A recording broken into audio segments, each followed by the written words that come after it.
புதுச்சேரியில் cut out banner வைக்க 15 நாட்களுக்கு தடை. மாவட்ட ஆட்சியர் குலோத்துங்கன் அறிவிப்பு.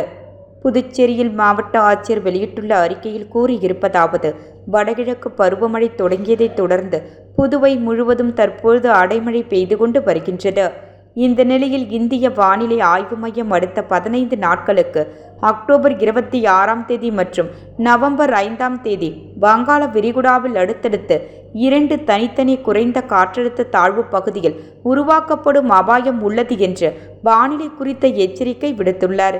இதுகுறித்து சூறாவளி புயலாக வலுவடைந்து வங்காள விரிகுடா கடற்கரை நோக்கி நகர வாய்ப்புள்ளது என்றும், அப்பொழுது அதிக அளவு மழையுடன் மணிக்கு சுமார் 53 கிலோமீட்டர் வேகத்தில் காற்று வீசக்கூடும் என்றும், இதனால் புதுவை மற்றும் ஏனம் பகுதிகளில் பாதிப்பிற்குள்ளாகும் என்றும் குறிப்பிடப்பட்டுள்ளது. இதில் கட் அவுட் பேனர்கள், பதாகைகள் ஆகியவை காற்றின் தாக்கத்தால் சேதமடைந்து பறந்து விழக்கூடிய வாய்ப்புகள் வெகுவாக உள்ளது.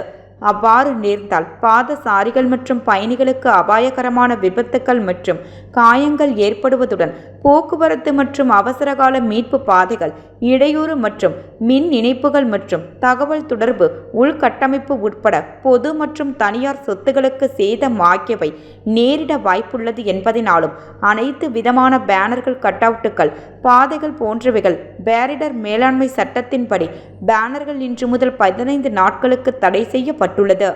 தடை ஆணையை மீறுவோர் மீது பேரிடர் மேலாண்மை சட்ட பிரிவின் கீழ் நடவடிக்கை எடுக்கப்படும் என தெரிவித்தார்.